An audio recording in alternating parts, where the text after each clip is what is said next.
imiwa, incomparable, inestimable, alléluia.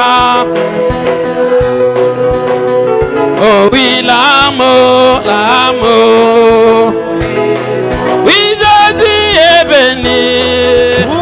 Oui, oui, pour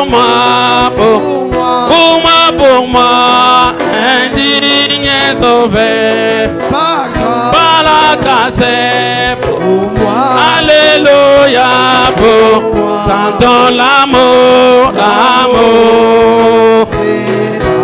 Oh oui, comme c'est beau, comme c'est beau, comme c'est doux, et fait donner, c'est l'agneau divin. Oh oui, l'amour. Oh oui, pour moi, péché indigne sauvé. Par la grâce, pour moi, chantons l'amour, l'amour.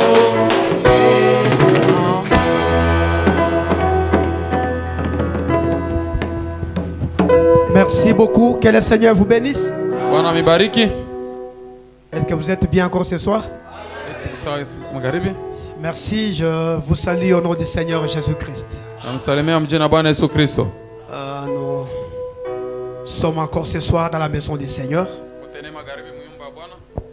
pour l'adorer. Parce que Dieu a créé l'homme, c'est pour l'adoration. On l'adore à travers le cantique. On l'adore à travers les cantiques. On l'adore à travers nos vies. On l'adore à travers la prédication. Et on l'adore dans la prière. Merci, mettons-nous debout, nous allons lire la parole.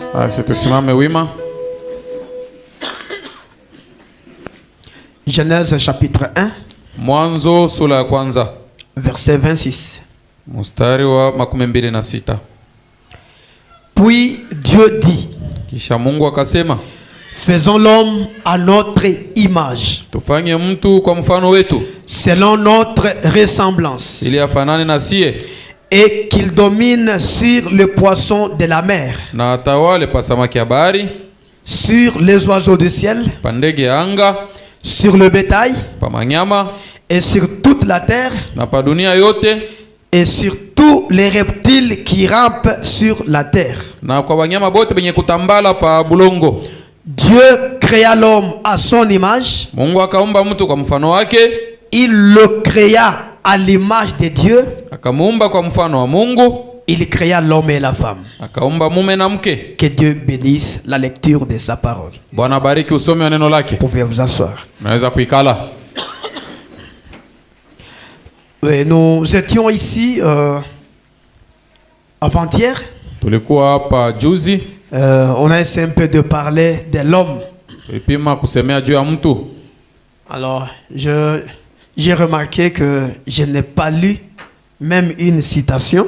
Mimi niliona kusema sikusoma andiko hata moja. Et il y a ceux qui nous suivent sur YouTube qui ont commencé à écrire, pasteur, vous n'avez pas lu même une écriture sur tout ce que vous avez dit. Na bale benye kutufuata kupitia mtandao wa YouTube alianza kuandika mchungaji akusoma andiko hata moja. Tout ce que je vous ai dit, c'est frère Branham. Biote bile mimi nilisema ndugu Branham ndio anasema. Seulement on n'a pas beaucoup de temps. Lakini hatuna wakati mingi.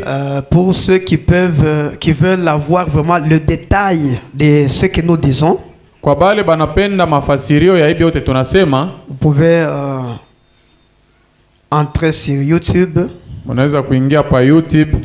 Donc sur le chaîne Bethlehem, donc vous écrivez simplement Bethlehem Tabernacle de KL.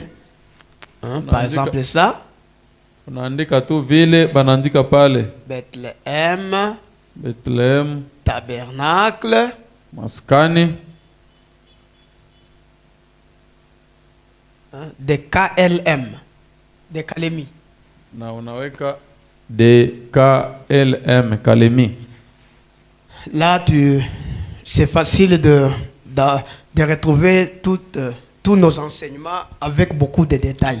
Kule utapata mafundisho yetu yote na mafasirio yote. Là, vous aurez beaucoup d'enseignements. Kule utapata Je pense que même ça, vous pouvez trouver ça facilement. Nawaza tai mnaweza kuipata Vous verrez un enseignement que j'avais prêché, je crois, chez le pasteur Eugène sur qu'est-ce qu'est l'homme. C'est là où il y a vraiment beaucoup de détails. Qu'est-ce que l'homme? Merci, que Dieu vous bénisse. Mais tout ce que je vous ai dit, c'est frère Branham. Mais je vais lire quand même quelques citations. Pour avoir un peu de détails ici. Dieu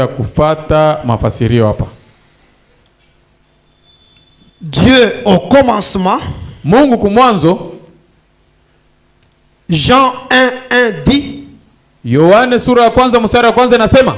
Au commencement était la parole. Mwanzoni kulikuwa neno. Nous avons vu que la parole, tuliona kusema neno, ça signifie le logos. Inamaanisha maana yake ni logos ou le fils de Dieu. Au mwana wa Mungu. Quand vous entendez parler de logos ou parole, c'est-à-dire le fils de Dieu. Wakati mnasikia banasemea juu ya logos au neno ni kusema mwana wa Mungu. Alors Jean a commencé à parler du commencement. Yohane alianza kusemea pa mwanzo. Moïse a commencé avec le commencement. Musa alianza pa mwanzo. Mais frère Branham, notre prophète, a commencé avec avant le commencement. Lakini ndugu Branham yeye alienda kile kilitangulia mwanzo. Nous avons vu que avant le commencement, il y avait l'éternité. Tuliona kusema mbele ya mwanzo kulikuwa milele. Et dans cette éternité vivait quelqu'un. Na mule mu milele mulikuwa anaishi mtu mmoja. Qui remplissait toute l'éternité. Alianza kujaza ile milele yote. Qui s'appelait El-Elah Elohim. Alikuwa anaitwa El-Elah Elohim. C'est un esprit éternel. Ni roho ya milele. Un esprit sans forme et sans limite. Ile roho haina umbo, haina mipaka.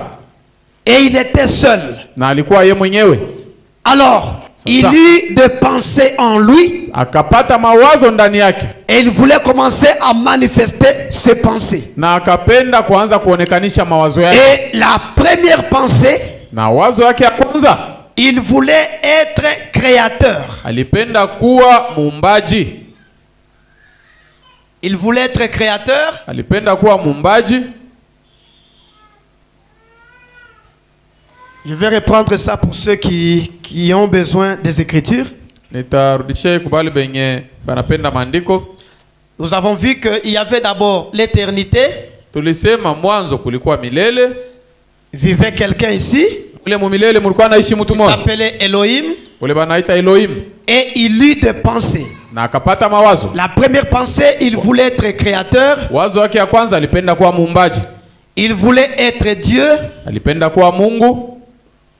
Il voulait être Père, Baba, Fils, Mwana, Saint-Esprit, Sauveur, Mokozi, Guérisseur, Tunzaji, Jéhovah.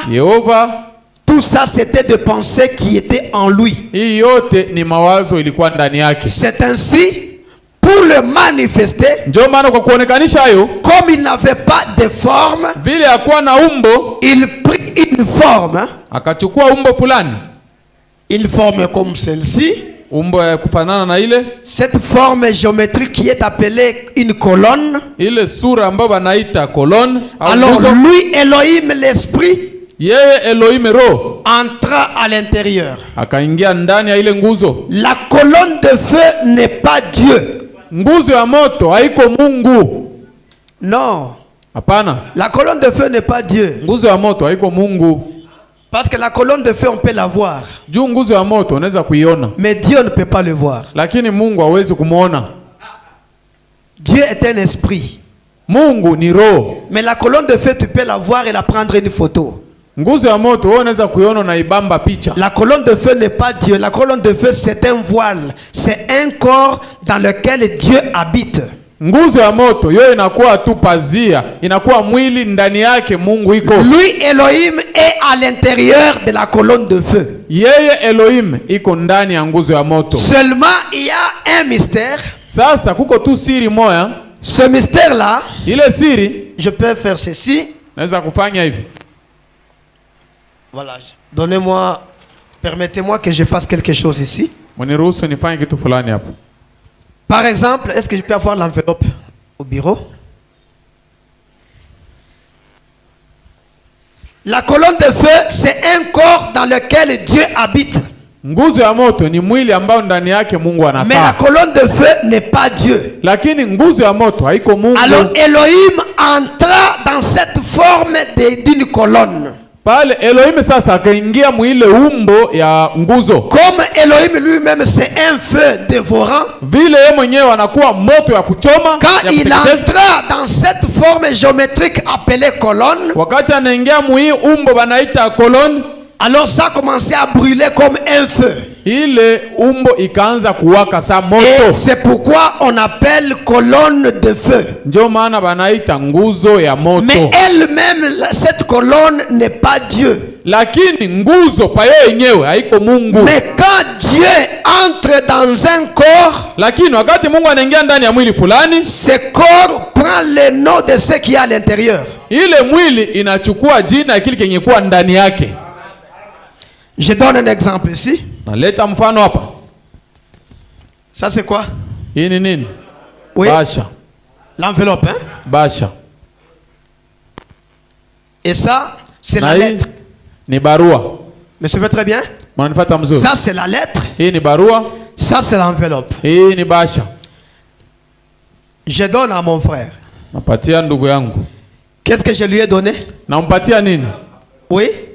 L'enveloppe. Hein? Nampatia basha.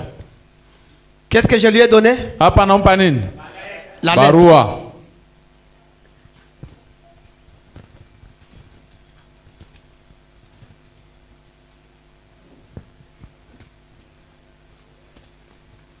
Je mets à l'intérieur.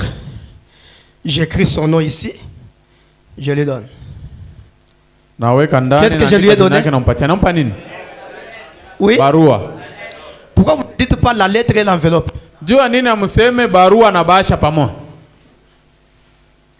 Mais vous dites la lettre. C'est-à-dire l'enveloppe prend le nom de ce qui est à l'intérieur. Mais ça fait très bien. Si tu appelles ça la lettre, ce n'est pas un péché. Bien que tu ne vois pas la lettre, comme la lettre est à l'intérieur, cette partie extérieure prend le nom de ce qui est à l'intérieur. C'est pourquoi frère Branham est Jésus-Christ. Ni Yesu Kristo. Vous ne dites pas amen. Amina. Il est Jésus-Christ. Ni Yesu Kristo. Pourquoi? Branham est l'enveloppe. Branham anakuwa ni basha. Jésus-Christ est la lettre. Yesu Kristo ndio barua. Quand la lettre entre dans l'enveloppe, wakati ile barua inaingia ndani ya basha, l'enveloppe prend le nom de ce qui est à l'intérieur. Hii basha inabeba jina ya kile kenye kuwa ndani. C'est pourquoi Branham dit, ndio maana Branham anasema Malachie 4 d'aujourd'hui, Malaki 4 wa leo, c'est le Seigneur Jésus-Christ. Ni Bwana Yesu Kristo. Est-ce que c'est amen? Alors, si nous disons que la colonne de feu c'est Dieu, c'est parce que Dieu est à l'intérieur. Maintenant, cette colonne de feu prend le nom de ce qui est à l'intérieur.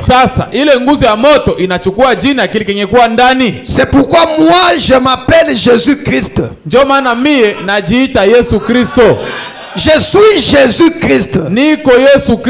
Parce que je prends le nom de ce qui est à l'intérieur. Peut-être vous ne croyez pas. Quelqu'un peut s'appeler Jean. C'est ça son nom. Il s'appelle Jean. Maintenant Jean va voler. C'est un esprit du vol qui entre dans un frère appelé Jean. Me suivez très bien? Quand on l'attrape, on va l'appeler comment? voleur. Mais pourquoi on l'appelle pas Jean? Est-ce qu'ils ont oublié son nom? Son nom c'est Jean. Mais comme l'esprit du vol est entré en lui, il prend directement le nom de cet esprit-là. Si vous l'appelez voleur, vous avez raison. Vous l'appelez Jean, vous avez raison. Amen. Il prend le nom de l'esprit. Voilà pourquoi un jour, Jésus dit aux disciples, mon temps est arrivé, je vais aller à Jérusalem et je serai crucifié. Pierre, qui était comme l'associé de Jésus, avec l'amour qu'il avait envers son pasteur, il dit, maître, ne pars pas. Pourquoi tu vas aller mourir? Ne pars pas. Jésus regarde Pierre, il dit, arrière de moi Satan. Au lieu de dire arrière de moi Pierre, il dit arrière de moi Satan. Il appelle Pierre Satan, pourquoi? Il a compris que celui qui parle au travers de lui, ce n'est pas Pierre. Parce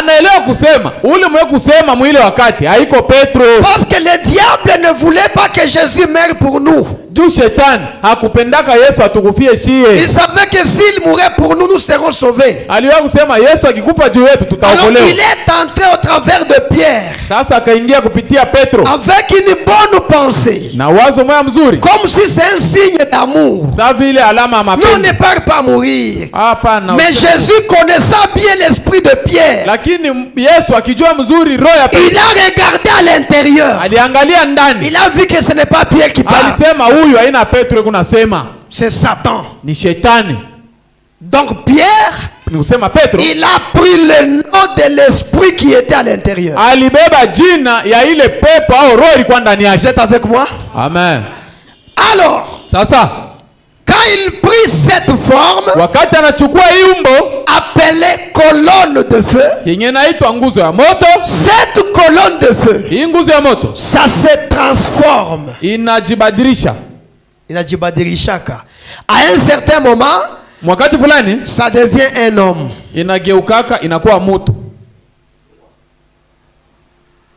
La colonne de feu, il y a des fois ça se transforme. Ça devient un homme. Et quand ça devient un homme, il pèse au moins 90 kilos.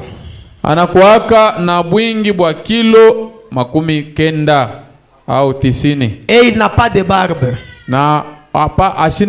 C'est ce qu'on appelle l'ange du Seigneur.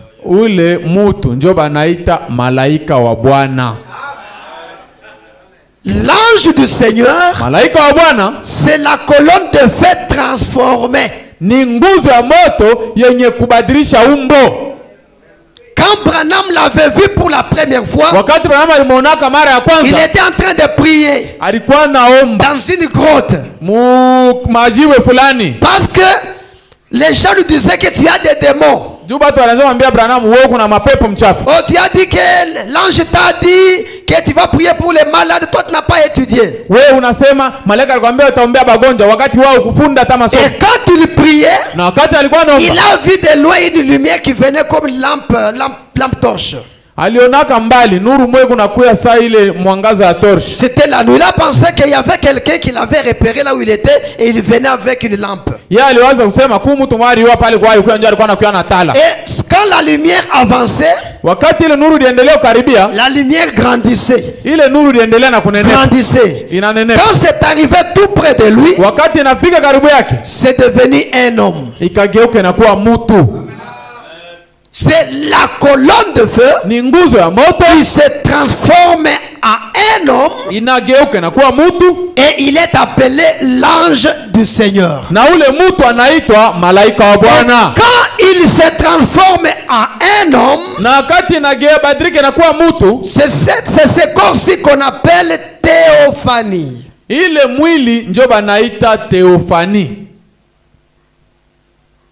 Est-ce que c'est comme ça, je pense? Je ne sais pas si j'ai bien écrit. La théophanie. Voilà, ça doit être comme ça, la théophanie. Alors, théophanie, c'est un corps. Je crois que c'est avec PH. Hein? C'est ça, PH. Hein? Merci. Asante. Nous, les D6, nous avons beaucoup de difficultés pour écrire.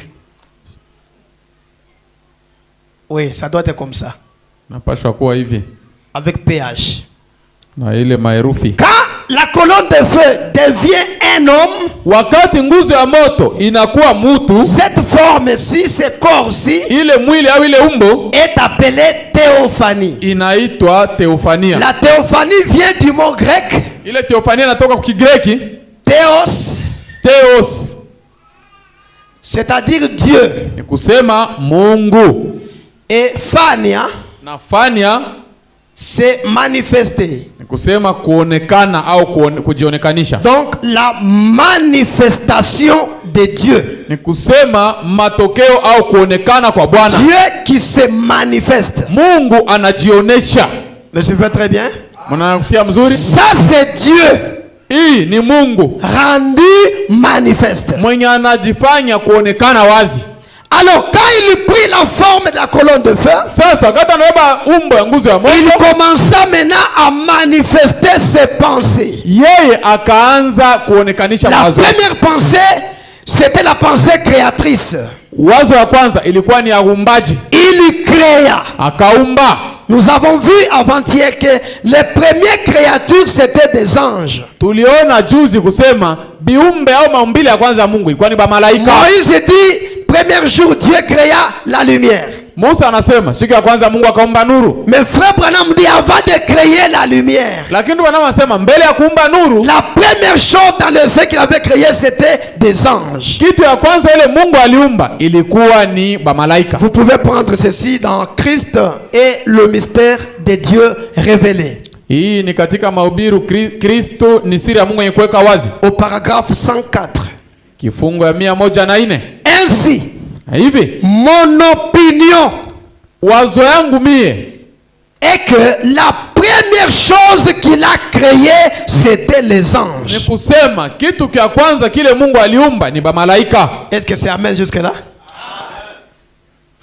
Et ensuite ceux-ci l'ont adoré. Et cela a fait de lui Dieu. Il a commencé par là. Je pense que c'est clair jusque là. Donc la première chose, les premières créatures c'était des anges. Et quand les anges ont commencé à l'adorer, il est devenu Dieu. Et les anges qu'il avait créés, je prends les réalités infaillibles. Nous avons vu que ces anges étaient 3 tiers. Et quand il y guerre, il y la première division. Le diable est pris 2 tiers. Là on sous-entend qu'il est resté 1 tiers. Alors parmi ces 3 tiers ici, il y avait plusieurs catégories d'anges. Il y a de ces anges qui ont été créés qui ont 6 ailes. Comme des séraphins. Il y a des anges qui ont été créés qui ont 2 ailes. Comme les chérubins. Il y a des anges qui ont été créés qui n'ont pas d'ailes. Qui sont comme des hommes. Comme Michael, comme Gabriel, comme Absinthe. Quand vous les voyez, ce sont des hommes. C'est pourquoi même Daniel, quand il avait vu l'ange Gabriel, il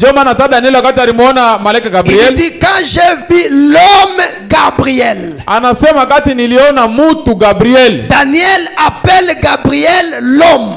Daniel anaita Gabriel mutu. Donc il n'avait pas des ailes. Juu hakuwa na mabawa.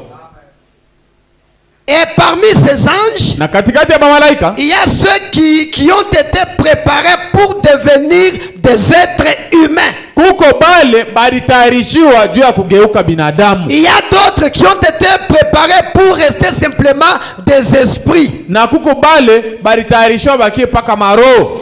Alors quand il lit la division, sasa wakati mgawanyiko unafika, le diable prit les 2 tiers. Shetani anabeba 2 juu ya 3 avec son chef Lucifer. Na kule kukichwa chef wabo Lucifer. Dieu resta avec 1 tiers. Mungu anabakia na 1 juu ya 3 avec leur chef Michael. Na sultani wabo Michael. La guerre commença au ciel. Vita ikaanza kumbingu. Les 2 tiers furent précipités sur la terre. Aba 2 juu ya 3 bakatupia pa bulongo. Et leurs noms furent changés. Na majina abo ikabadilika. Ils étaient appelés des anges. Balikuwa naitiwa mbele ba malaika. Sur la terre ils sont appelés des démons. Lakini duniani banaanza kubaita mapepo mchafu. Et leur chef qui était appelé Lucifer ou l'ange de lumière. Na sultani wabo alitiwa Lucifer au malaika wa nuru. Il est appelé Satan ou le diable. Huku chini anaitiwa shetani au ibilisi. Maintenant écoutez. Sasa msikie. Parmi ces 2 tiers ici, na katikati ya 2 juu ya 3, il y a ceux qui ont été préparés à devenir des hommes. Huko bale balitayarishiwa kuwa binadamu. Il y a ceux qui ont été préparés à devenir, à rester simplement des esprits. Huko bale balitayarishiwa kubakia tu maro. Parmi ces esprits, na katikati ya ile maro, il y a un qui s'appelle malaria. Moya banamuita malaria. L'autre on l'appelle cancer. Mwingine banamuita kansa. Diabète. Mwingine banaita diabète. Toutes les maladies que vous connaissez, ile mamaladi magonjwa yote mnajua, c'est la médecine qui a donné ces noms-là. Baganga njo balikabula ile majina. Mais chaque maladie est un démon. Lakini mjue kwamba kila magonjwa ni pepo mchafu. Et le démon c'est un ange. Na pepo mchafu ni malaika. Me suivez très bien?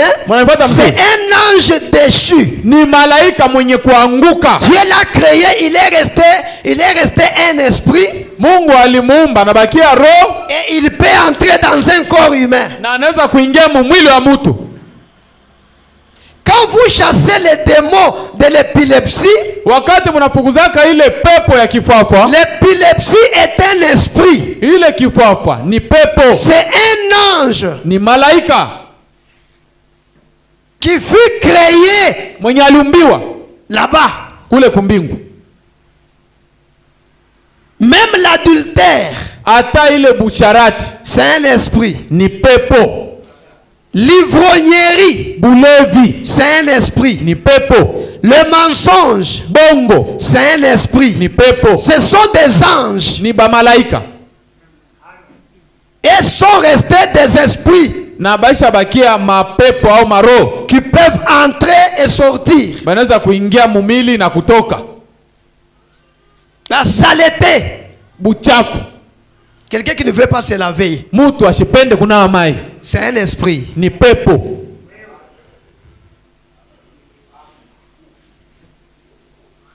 Frère moi mwenyewe apendaki mai. Le frère ne veut pas se laver, ne veut pas de l'eau. Quand il passe, vous faites. Akipita hivi unafunga na mapua. C'est comme si c'est un bouc qui passe. Iko sawa ule beberu au mbuzi mwanaume anapita. Les querelles, magombano, c'est un esprit. Ni pepo. Voilà pourquoi Jésus, quand il avait rencontré Marthe, la grande sœur de Lazare, il avait 7 démons. Parmi ces 7 démons-là, il y avait la saleté aussi, et l'orgueil. L'orgueil, c'est un démon. C'est un démon comme la malaria. On peut le chasser et il part. Kiburi ni pepo mchafu sawa vile malaria mnaweza kuiandama na inatoka inaenda. Ce sont des anges. Ni ba malaika. Et parmi ces anges, na katikati ya ba malaika, il y a ceux qui ont été prédestinés à entrer à devenir des êtres humains. Kuko bale balitanguliwa kujua kukuya binadamu. C'est pourquoi nous avons vu que quand la maman met au monde, ndio maana wakati mama anazala, Il y a un ange à côté de la maman. Soit il est de 2/3, soit il est de 1/3. Est-ce que vous vous souvenez de ça? Alors si celui qui est entré dans l'enfant, il est de 2/3.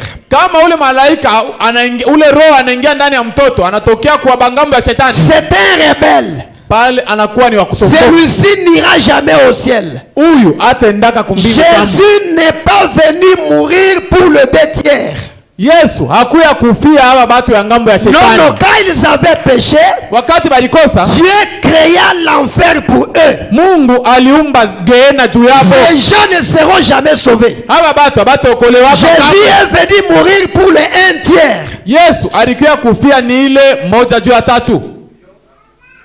Si dans l'enfant, l'esprit ou l'ange qui est entré, il est de 1/3. Quoi qu'il lui arrive, il n'ira jamais en enfer. C'est là où on parle de la prédestination.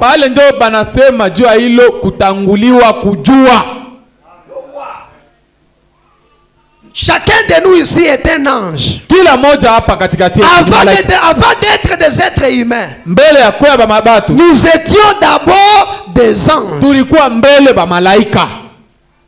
Les réalités infaillibles, paragraphe 229. À 231.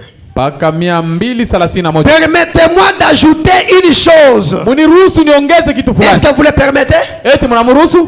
Les credos ne satisfont pas un cœur affamé. Les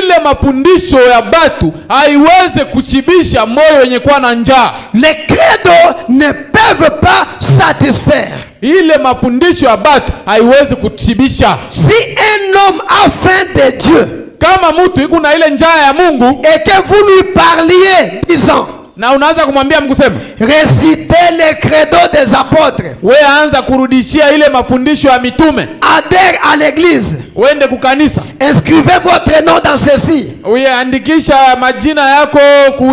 soyez aspergés ou immergés ou tout ce que vous voudrez, cela ne satisfera jamais une âme affamée.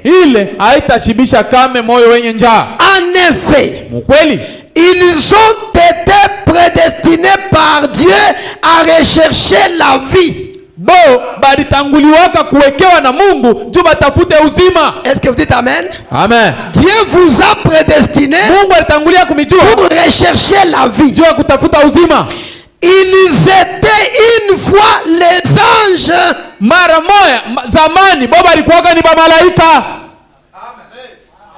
Amen. Amen. Ces gens-là qui ont faim de Dieu, qui ont été prédestinés à la vie, autrefois ils étaient des anges.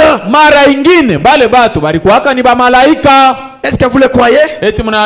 Qu'avant de devenir homme, vous étiez des anges. Ils étaient autrefois des anges qui n'étaient pas tombés. Amen.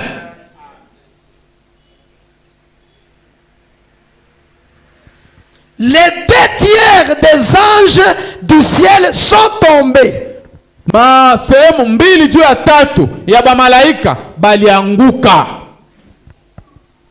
Ce sont ces esprits mauvais qui entrent qui œuvrent parmi les gens, qui sont très religieux. C'est 2/3 ici. Ils aiment beaucoup Dieu. Très religieux. À tel point que tu vas penser que réellement huyu anapasha kutoa 1/3 huyu. Kiwango kile utawazia sema huyu ni wa Mungu tu. Chaque mercredi à l'église. Chaque vendredi à l'église. Chaque dimanche à l'église. Contribution, il y donne. Les dîmes, il donne. Les offrandes, il donne.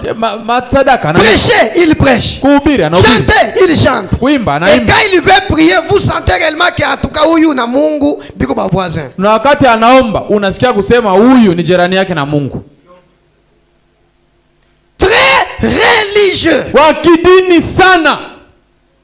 Vous savez ce que dit la Bible. Mnajua kile Biblia inasema? Vous n'avez pas toujours été ici. Autrefois, vous avez été ailleurs. Mwe amukuaka paka hapa. Mara ingine mulikuaka fashi ingine. Avant d'être ici, mbele ya kuwa hapa, vous étiez ailleurs. Mulikuaka fashi ingine.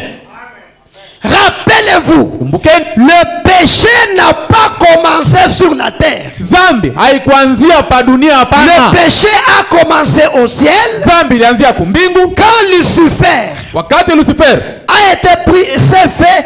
Bon, il a dit, je veux une dénomination. Wakati alisema napenda nipate sehemu faire une très grande chose. Na tapa bitu vikubwa. Et s'en est allé au pays du septentrion. Na njoo ikaenda kule kumashariki. Et il a établi un royaume plus grand que celui de Michael. Na akafanya ufalme kubwa zaidi ya ule wa Michael. Il a été chassé du ciel. Akafukuziwa kumbingu. Autrefois, mara ingine, ces anges, bali ba malaika, virgule, ces esprits, ile maro, 3 points.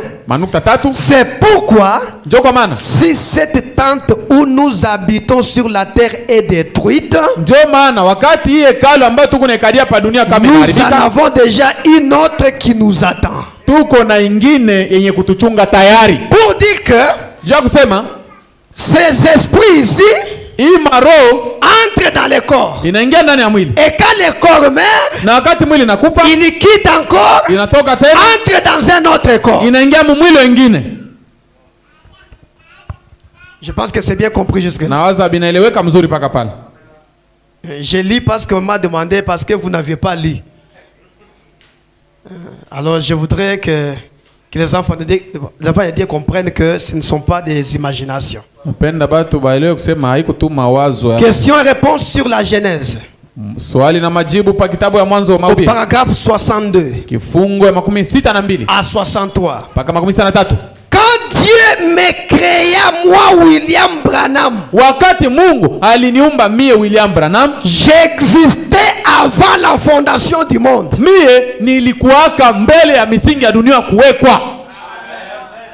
Quand Dieu a dit faisons l'homme, faisons William Branham. Quand il a dit ça, Branham existait déjà.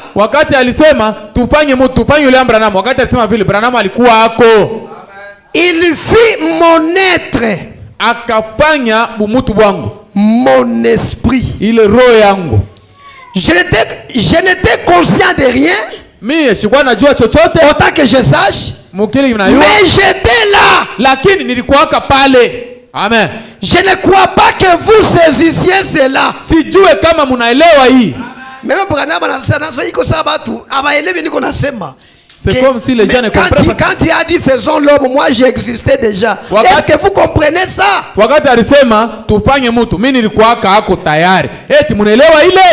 Mais juste un moment maintenant. Jésus a dit aux disciples qu'il les connaissait avant la fondation du monde. Et Paul dit ici qu'il nous a élus en lui avant que le monde commence. Bon,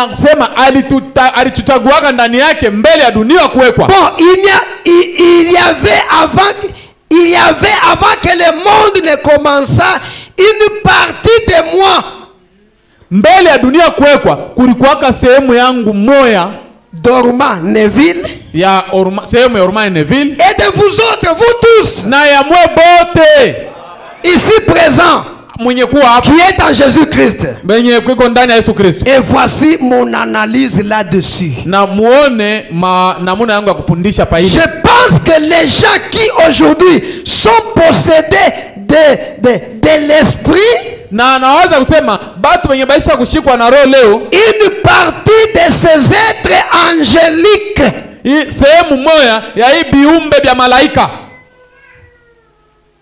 des esprits qui sortit de Dieu en tournoyant, ceux qui n'ont pas chuté au commencement et qui ont résisté au mensonge du diable dans le ciel.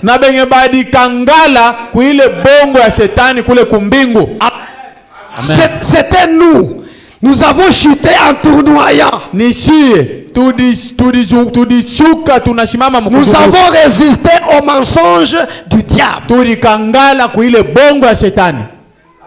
C'est là où nous venons.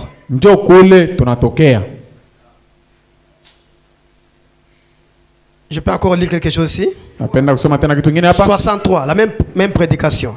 Et 2 tiers des gens sur la terre sont dans le péché.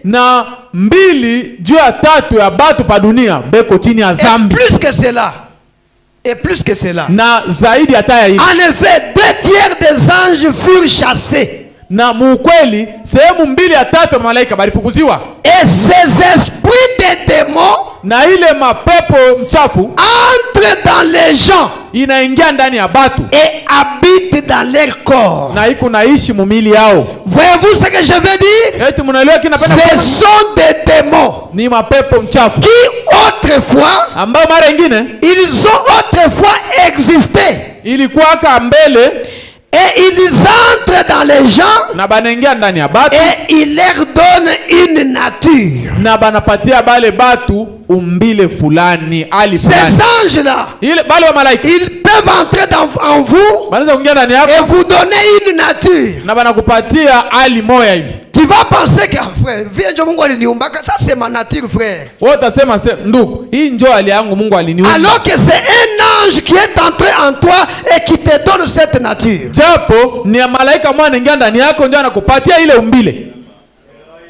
Il y a d'autres frères ou bien d'autres sœurs, leur nature, même quand tu leur parles, il regarde ça comme ça. Bonjour. Bonjour. Shalom. Amani. Frère, les frères ici, il est comment? Non frère, c'est comme ça que Dieu m'a créé. C'est pour dire que Dieu, en tout cas, s'est joué de toi. Si Dieu peut te donner une telle nature, en tout cas, malheur à toi. Dieu ne peut pas donner à son fils ou sa fille une telle nature.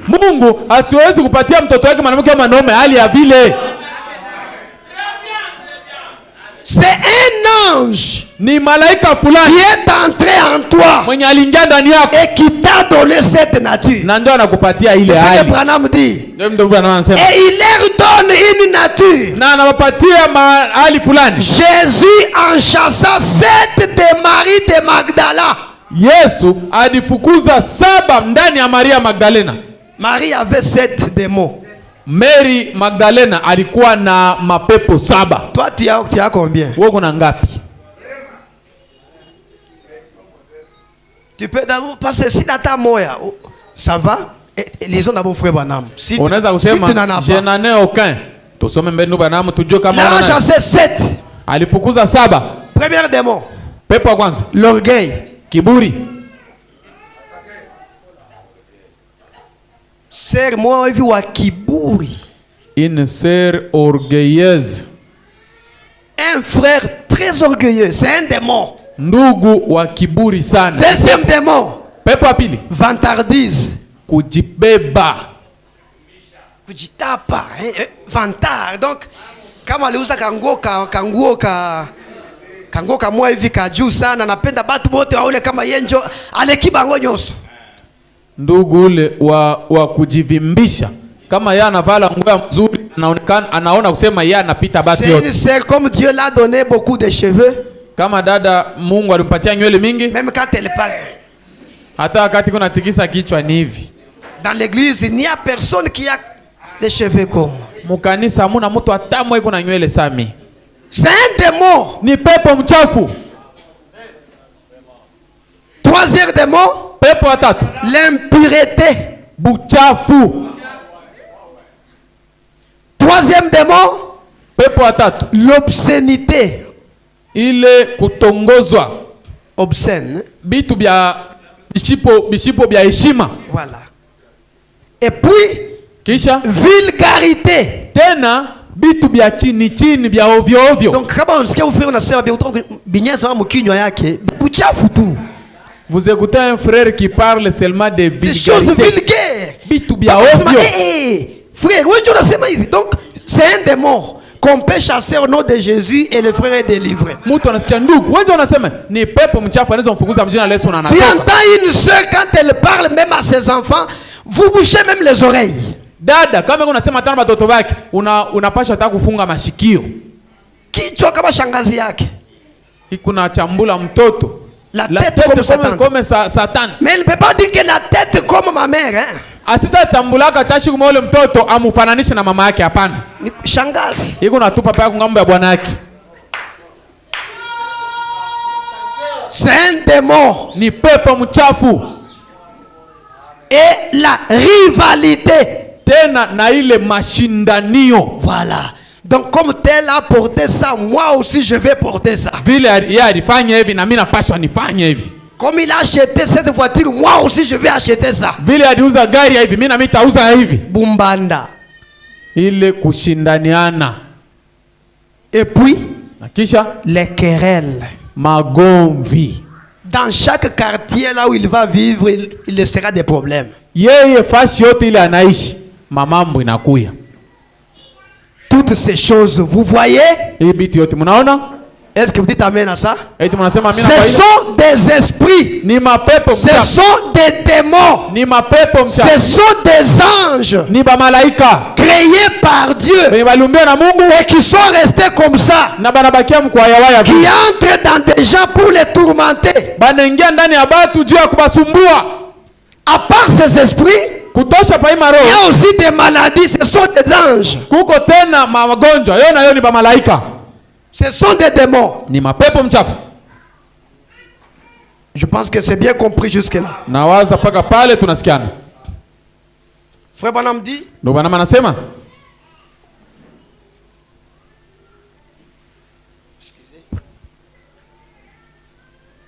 il dit ceci.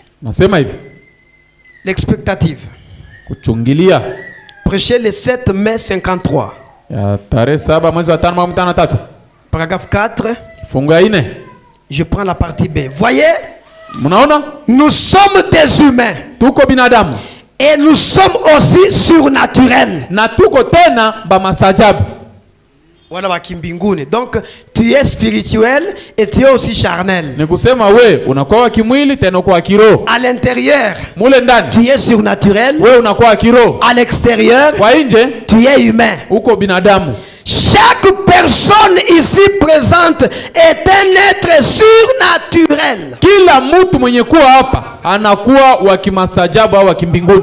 Et dans votre corps, il y a un esprit. Et soit cet esprit est de Dieu, soit il n'est pas de Dieu.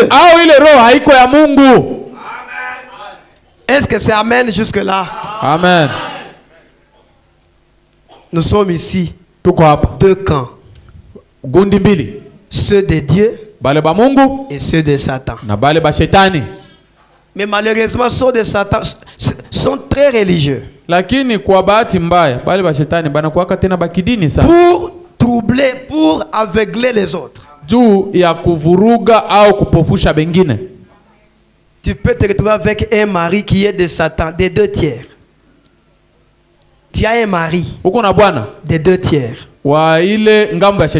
Il va te compliquer jusqu'à la fin de ta vie. Ta délivrance, c'est la mort.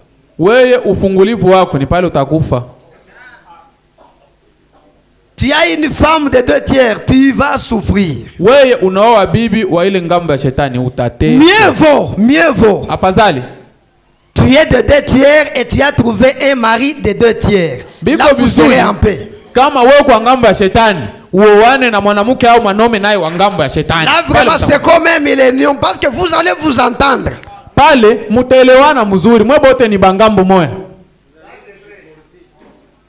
Ou bien vous êtes de Dieu et votre mari ou votre femme est de Dieu. Kama wewe kwa ngambo ya Mungu, mke wako au mume wako na yeye kwa ngambo ya Mungu. Mais si vous mélangez, lakini kama mnachanga, il y aura toujours des problèmes. Kutakuwa paka. Même parmi vos enfants. Atakate batoto wenu. Si la semence du serpent est entrée, kama ile mbegu ya shetani inaingia, l'enfant de Lucifer est parmi tes enfants, mtoto wa Lucifer anakuwa katikati ya batoto yako, les autres enfants vont commencer à souffrir. Bale batoto bengine batateswa. Tajuza Mungu wangu, mbona batoto wote ni bangu? Sasa mbona huyu hapendaki bandugu yake? Tu vas te demander, tous ces enfants ici m'appartiennent, mais comment l'autre n'aime pas ses frères? À l'école, quand il y a des mauvais rapports, c'est simplement lui. Kama kuna kuya ripoti mbaya kutoka kwa masomo, ni paka yeye. Et ce sont ces gens-là qui deviennent des chefs de l'État. Na batu ba ville ndio anakuwa rais. Njo mutate seka kui dunia hii. Là vous allez. Ils n'ont pas le pitié. Ce sont des rebelles depuis le ciel. Ule achita kuaga na buluma tokea kumbingu alitombokaka kutokea. Que les gens meurent ou pas, lui il est là. Ataba na uwa batu abimwambie kitu. Ils n'ont pas de conscience. Asina zamiri.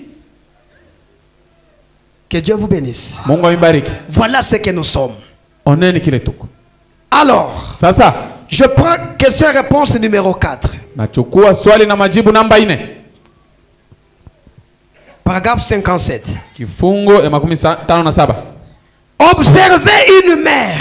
Oneni mama fulani. Elle peut bien être très méchante et très cruelle. Anaweza kuwa makari au mubaya sana.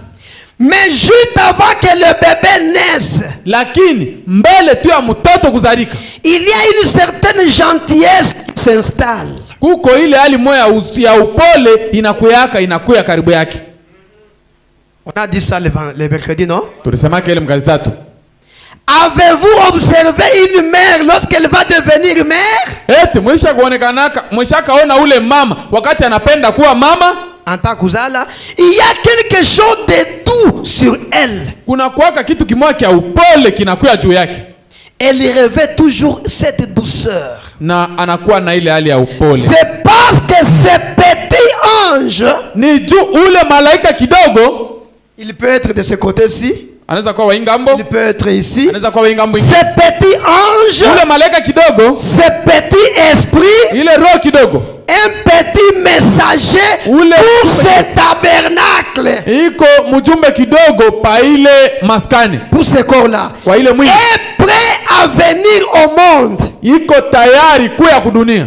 Et alors, lorsque ce petit ange entre dans le corps, na wakati ule malaika kidogo anaingia ndani ya mwili, c'est un petit ange terrestre. Ni malaika kidogo hapa dunia. Un esprit destiné par Dieu à occuper ce corps. Ile roho ambayo Mungu alitayarishaka juu ya kubeba ile mwili. Après, kisha cet enfant doit faire un choix.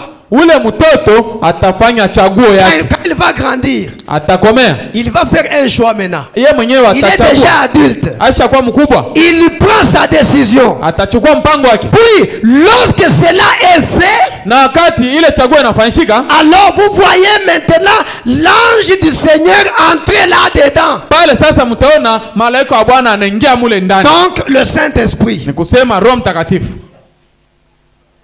Deux anges. Le premier ange wa kwanza entre au moment de la naissance. Anaingia wakati wa kuzaliwa. Ça c'est vous. Pale ni weye. Mais quand tu crois au message, sasa wakati unaamini ujumbe, il y a un autre ange. Kuko malaika mwingine. L'ange puissant. Ule malaika wa Yesu. L'ange du Seigneur. Au malaika wa Bwana. Ou le Saint-Esprit. Au Roho Mtakatifu. Il vient entrer en vous. Anakuya anaingia ndani yenu. Est-ce que c'est amen? Amen. Merci.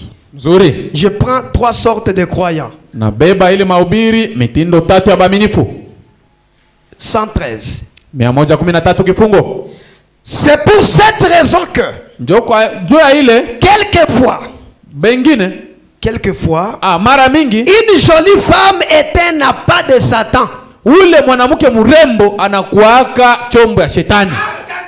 Quelquefois mara fulani pas Pas chaque fois. Haina kila mara. Mais quelquefois. Mara ingine. Une jolie femme. Ule mwanamke murembo. Était n'a pas de Satan. Anakuaka ile chombo ya shetani. Et moi j'ai découvert cela. Na mie nishavumbula ile. Une femme qui est très très très belle. Ule mwanamke murembo sana. Attention. Sopoka, keba. Attention. Ukebe na ule mwanamke. Elle ne garde pas bien leur foyer. Bo, bale banamuke ba vile mara nyingi abachungaki bizuri nyumba yabo. Il y a cet orgueil de la beauté. Kuko ile kiburi ya urembo yake. Toi tu penses que c'est seulement toi qui es un homme. Wewe unawaza sema mwanaume ni wewe moya tu.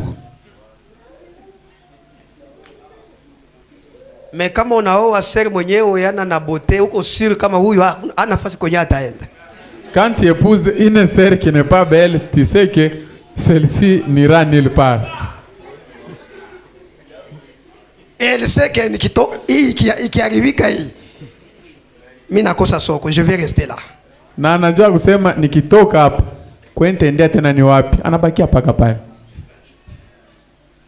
Branham dit? Branham anasema quelquefois une jolie femme était n'a pas de Satan. Mara fulani mwanamke mrembo anakuwa kiambo ya shetani. Si Satan peut simplement se saisir d'elle, kama tu shetani anamushika, il peut envoyer plus d'hommes en enfer qu'avec tous les bars du pays. Yeye anaweza kutuma batu mingi kugeena zaidi ya ile mabilabu ya pombe yote nyekwa mumkini. C'est vrai, vous voyez? Ni kweli, munaona? Ou un très bel homme, au mwanaume murembo qui ne veut pas rester un vrai homme, mwenye apende kubakia mwanaume mzuri. Anaenda kuolewa na frère mwenye iko na mabote bote, tu vas souffrir. We dada unaenda kuona bwana anapenda paka kujipodoa. Mwanaume akwa kibo. L'homme n'est pas beau. Mwanaume hana murembo. Non. Hapana. Unakuta frère depuis alengia kudouche ine. Ou frère yako nafanya nini? Un frère, il entre dans la douche saa mzima. Qu'est-ce qu'il fait là-bas? Tu fabriques quoi? Tu cherches quoi? Unatafuta nini? La beauté. Burembo.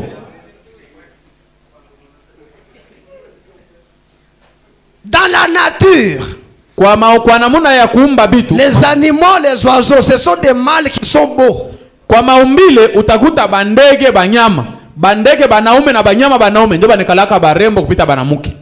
Utakuta jogo eko beau par rapport ya kankuku ka. Vous allez trouver que le coq est plus beau qu'une poule. Mais dans la race humaine, lakini kubinadamu, Dieu n'a pas voulu que ça soit ainsi. Mungu akupenda bikwe vile. C'est la femme qui est belle. Anafanya mwanamke ndio anakuwa mrembo kupita mwanaume. Mais quand vous avez un homme qui est beau, sasa ukiona mwanaume ule mrembo, Banam, voyez-vous, lui aussi peut jeter ses femmes au diable et les envoyer en enfer. Ndio anasema yeye anaweza kutuma banamuke kwa shetani na kubatupa kugena. Remarquez, Satan réside dans la beauté. Shetani yane kalaka ni muburembo. Amen. Tu veux te marier, ne cherche pas simplement la beauté. Kama unapenda kuoa, hapana kutafuta tu ile burembo ya sura. Bien sûr que la beauté aussi ça compte parce que avant de voir le caractère, tu vas d'abord voir l'extérieur, non? Kwa kweli urembo nayo ni mzuri juu mbele ya kuona tabia, sura mbele ndio ile yenyewe utapenda. Tu ne peux pas apprécier le caractère de la personne que tu ne vois pas. Wewe hawezi kutapa tabia ya mtu ule auone. Tu l'as vu d'abord avec les yeux. Mbele kwa macho kwa nje. Mais il faut aller au-delà de cela. Lakini inapaswa wende zaidi ya kuona kwa nje. Qu'essaya-t-il de faire au commencement, donc Lucifer, le diable? Setani. Qu'essaya-t-il de faire au commencement?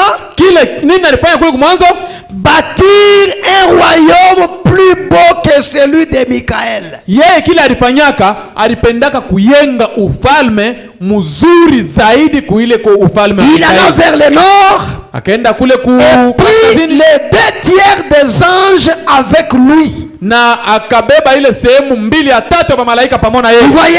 Mnaona? Vous voyez de qui était ce fils qui avait donc la même nature en lui? Il parle de Caïn. Anasema vous voyez na bale batoto balikuwa na umbili yake ndani. Caïn. De qui était ce fils? Oui. Na ule mtoto wake Kaina. Alikuwa mtoto wa nani? Alikuwa mtoto wa nani? Qui avait donc la même nature en lui. Yeye alikuwa na ile umbile mwema ndani yake. C'était le fils de Satan. Alikuwa mwana wa shetani. Est-ce que c'est amen? Voilà, donc c'est un peu le résumé de ce qu'on a parlé le mercredi. Alors, donnez-moi quelques minutes, il est déjà juste... Oh, my. Est-ce que je peux prendre 15 minutes? Quand il a pris cette forme de la colonne de feu,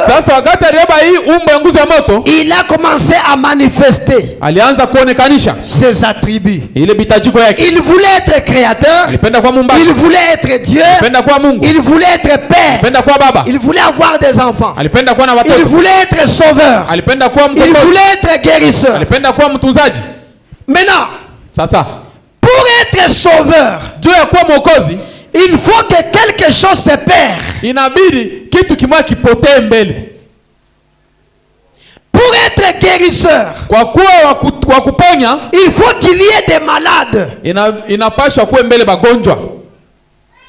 Avant qu'il y ait une maladie, Dieu pensait être guérisseur. Mungu aliwazaka kuwa mtunzaji. Avant que l'homme ne tombe dans le péché, mutu ayanguka muzambi, Dieu pensait être sauveur. Mungu aliwazaka mbele kuwa mwokozi. Si toi tu es tombé dans le péché, kama wewe ulianguka muzambi, ce n'est pas par ton vouloir. Haina juu ya kupenda yako. C'est Dieu. Ni Mungu.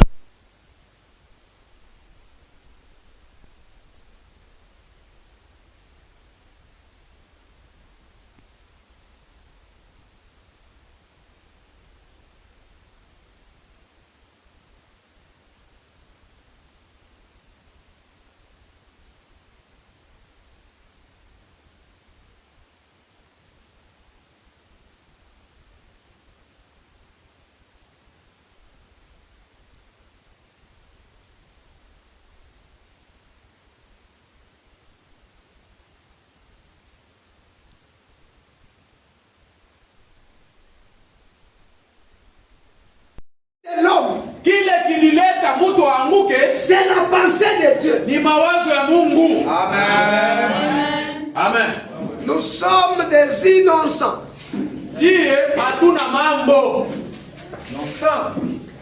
Lui-même, avant que nous puissions tomber, il a commencé à penser comment être sauveur. Alléluia. C'est pourquoi, même quand le serpent est venu, quand il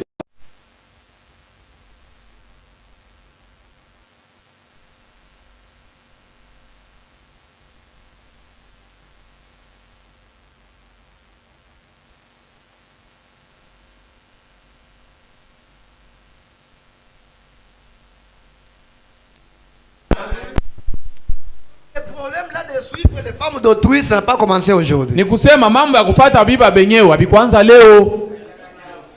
L'auteur c'est le diable. Mwenye alianza ni shetani. Et quand le serpent causait avec la femme d'autrui, na wakati nyoka iko nasumburia na bibi wa benyewe, Dieu le voyait. Mungu alikuwa anamuona. Et Dieu était capable d'interrompre la causerie. Na Mungu alikuwa na uwezo wa kusema hiyo ngezi aikate bishefu. Mais pourquoi il a laissé le diable continuer jusqu'à l'acte? Jua nini aliacha shetani anaendelea na pale banaanguka mtendo? Est-ce que Dieu ne voyait pas? Eti Mungu alikuwa anaona? Mais pourquoi il a laissé le diable commencer la causerie jusqu'à arriver à l'acte? Jua nini aliacha shetani anaanza mambo yake mpaka vile wanafikia kutenda? Parce que l'auteur de la chute de l'homme c'est Dieu lui-même. Juu mwanzishi wa kuanguka kwa mtu ni Mungu mwenyewe. Lui pensait déjà être sauveur avant que l'homme ne tombe. Yeye aliwazaka mbele kuwa mwokozi mbele ya mtu kuanguka. Il voulait être sauveur. Alipenda kuwa mwokozi. Mais comment il peut sauver quelqu'un qui n'est pas perdu? Sasa alipasha kuokoa namna gani mtu mwenye asipotee? Voilà pourquoi quand il a vu le diable commencer la causerie, ndio maana wakati aliona Shetani anaanza maongezi yake, lui savait déjà que je commence à manifester ma pensée. Yeye aliona kusema hapa mimi naanza kuonekanisha mawazo yangu. Bientôt là je serai sauveur. Mumasiku kiloko hapa mimi nitakuwa mwokozi. Bientôt là je serai sauveur. Wakati kiloko utakuwa mwokozi. Il était là en train de se réjouir. Alikuwa pale iko na furahi. Comment il sera un sauveur? Namna gani atakuwa mwokozi? Et le diable et le serpent na Shetani nyoka est tombé, a enceinté la fiancée d'autrui. Akaenda kuanguka na akabebesha mimba. Parce qu'en ce temps-là, Adam et Ève étaient de fiancés. Juu Adamu na Hawa balikuwa ni bachumba. Adam ne l'avait pas encore connu. Adamu alikuwa hayamuyua Hawa. Me suivez très bien? C'est dans la période de fiançailles ni mukile kipindi kia uchumba que le péché est entré. Ambao zambi lingia. Donc le diable kusema Shetani a enceinté la fiancée d'autrui. Alibebesha mimba bibi wa benyewe dans la période de fiançailles. Muwakati wa uchumba. C'est pourquoi Joko maana quand Dieu a voulu maintenant venir enlever ce péché-là, wakati Mungu alikuya Dieu kutosha ile zambi qui est entré, yenye lingia, Dieu aussi a utilisé la même formule que le diable. Mungu na yeye alitumikisha namuna moya moya sa Shetani. Parce que pour faire entrer le péché dans le monde, juu kwa kuingiza zambi mudunia, le diable a enceinté la fiancée d'autrui. Shetani alibebesha mimba bibi wa benyewe. Et pour enlever le péché dans le monde, na kwa kutosha tena zambi mudunia, le Saint-Esprit a enceinté la fiancée d'autrui. Roho Mtakatifu naye anabebesha mimba mchumba wa benyewe. Amen. Que Dieu vous bénisse. Mungu ambariki. C'est comme ça que Dieu a fait. Ndio vile Mungu alifanya. Et quand le diable causait avec la femme, Dieu voyait ça. Na wakati Shetani iko nasumbulia na yule mwanamke, Mungu iko naona. Parce qu'il voulait être sauveur. Vile alikuwa anapenda kuwa mwokozi. Et quand c'était le matin quand le serpent avait couché avec Ève. Na ilikuwa asubuhi wakati nyoka anazini au anasharatika na Hawa. Et Ève était dans la période de fécondation. Na Hawa alikuwa mwakati wake wa uzazi. Et le diable a laissé, le serpent a laissé sa semence là-bas. Na Shetani nyoka akaacha chembe yake mule. Et le soir, Ève est allée me la raconter à son mari que non, tu sais là où j'étais parti, j'ai rencontré na jioni les messieurs là. Hawa anaenda kuonesha bwana yake kule, nilienda nikutana na ule bwana ule. Parce que le serpent était plus beau qu'Adam. Juu nyoka alikuwa murembo zaidi ya Adamu. Il marchait à 2 pieds, il avait une longueur de 3 mètres, un géant. Nuhu anasema alikuwa na miguu mbili kunatembea. Tena alikuwa mrefu ya metri 3. Il était comme un homme comme ça. Nyoka ule alikuwa sa mtu. Très beau. Tena murembo. Et elle va dire à son mari, non, non, les fruits là, Dieu a dit, j'ai goûté, c'est bon. Na Hawa anaambia bwana yake, "Unaona ile tunda Mungu alisema tusikule, mimi nishaonja, ni mzuri sana." Le diable avait dit, le serpent avait dit ceci. Shetani alimwambia hivi, Ève, Hawa, est-ce que Dieu a-t-il réellement dit eti Mungu alisema kweli kweli que vous ne mangerez pas de tous les fruits? Kusema msikule matunda yote. Il dit non, non, il a dit on peut manger tous les fruits sauf ce fruit-là, Alisema, il a dit de ne pas toucher. Hii matunda ingine yote tunaweza kula, lakini ile tunda tusiguse. Il dit si nous mangeons, nous allons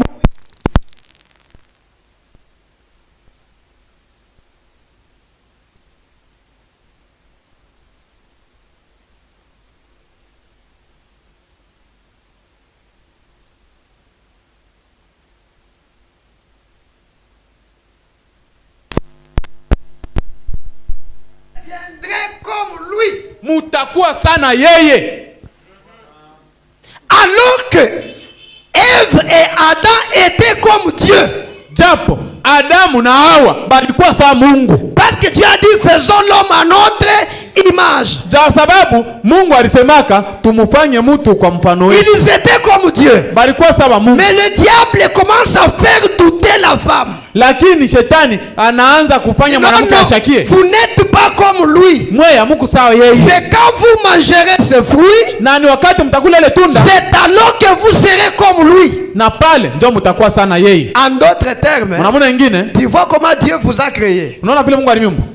Il vous a créé, non? Alimiumba, haina si vous mangez aussi, kama unakula pia, vous serez comme lui. Mtakuwa sana yeye. Vous aussi, hein? Na mwe pia. Vous allez créer vos hommes. Utaanza kuumba. Vous allez fabriquer aussi vos hommes. Na mwe mutatengeneza benu. C'est pourquoi quand Ève a mis au monde Caïn, ndio maana wakati Hawa anazala Kaina, qu'est-ce qu'elle a dit? Alisema nini? J'ai formé un homme avec l'aide de l'Éternel. Mie nafanya mtu moya kupitia msaada wa alors Mungu. Que dans Genèse 2:7, la Bible dit Dieu forma l'homme. Japo Mwanzo sura ya 2 mstari wa 7 banasema Mungu afanya mtu. Mais Ève aussi, moi aussi, j'ai formé. Hawa anasema na mimi pia nafanya mtu.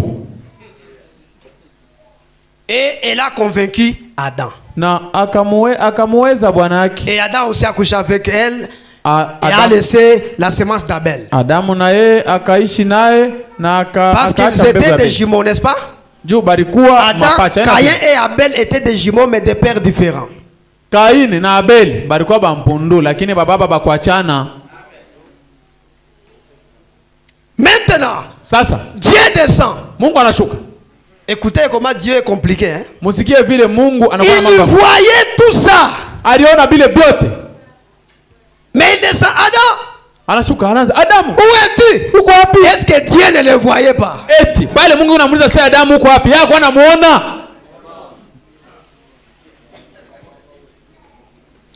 Mungu anafanya njo théâtre. Dieu ne fait que de théâtre. Branham anasema anafanya njo scène. Donc iko saa anafanya mchezo ya kuigiza, donc théâtre. C'est comme quelqu'un qui fait le théâtre. Adam, où es-tu? Adam, uko wapi? Je suis ici, je me suis caché car je suis nu. Mie niko huku naficha majuu mimi. Qui t'a dit que tu es nu? Nani alikwambia una manguo? Est-ce que tu as mangé? Eti ulikula? Toutes ces questions, Dieu savait qu'Adam a déjà mangé. Bila maulizo yote, Mungu alikuwa shayosema Adamu alishakula. Mais Dieu voulait qu'Adam puisse confesser, puisse lui-même confesser son péché. Lakini Mungu alipenda Adamu yeye mwenyewe akiri dhambi yake. Oui, je sais que tu as fait ça, mais je veux que tu le confesses toi-même par ta bouche. Mimi najua kusema ulifanya hivyo, lakini napenda wewe mwenyewe uikiri kwa kinywa yako. Ok, ça non, Seigneur, c'est la femme que tu m'as donnée. Oh, Adam ase hapana bwana. Quand j'étais seul, je n'avais pas mangé. Mimi sasa nilikuwa mimi mwenyewe nimeshikudiaka. Mais depuis que tu m'as donné cette femme, c'est elle qui m'a conduit comme ça. Wewe tangu nipo mwanamke, yeye si ndio ananiongoza kuibi. Femme, c'est quoi? Oh, c'est le serpent.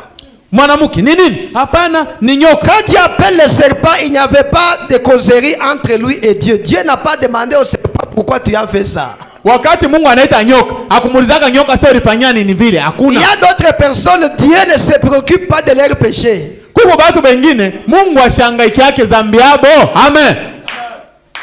Unafanya vya mbaya, Mungu haoni hata. Donc pour lui, tu n'existes pas.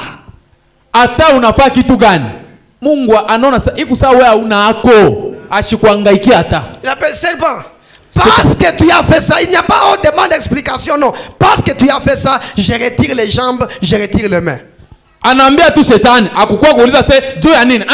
We shetani, we nyoka, vile unafanya, mimi natosha mikono, natosha mikulu. Tu marcheras sur ton ventre. Utaanja kutambala na tumbo yako. Tout ça, Dieu voyait. Biote, Mungu anaanza. Mais il voulait être sauveur. Alipenda kuwa mwokozi. Pour qu'il soit sauveur, il fallait que l'homme tombe. Ilipashika mtu aanguke. Alors ici, sasa hapa, il crée maintenant. Anaumba sasa.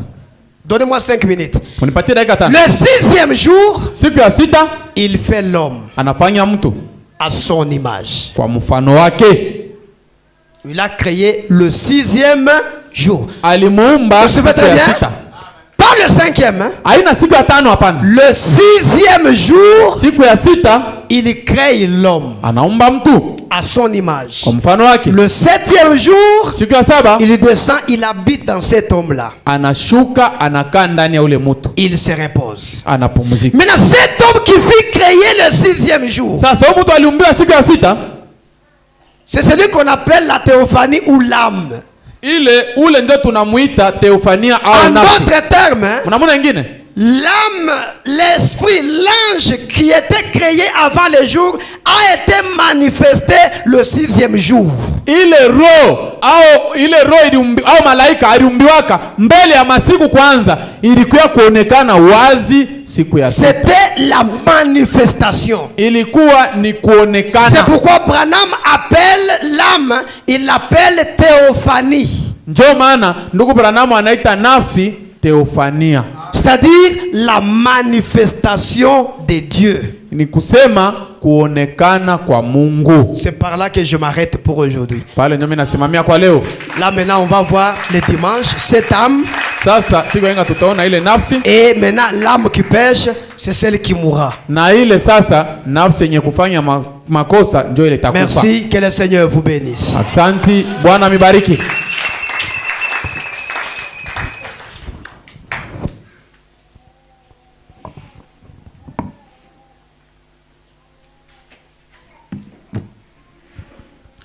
Vous prions de vous mettre debout.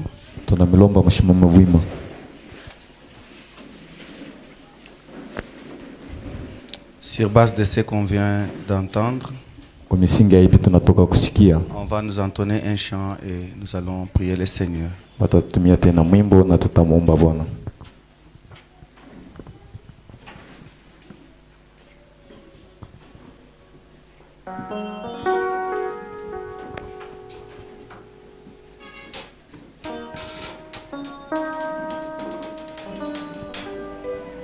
Le temps est plein de transitions.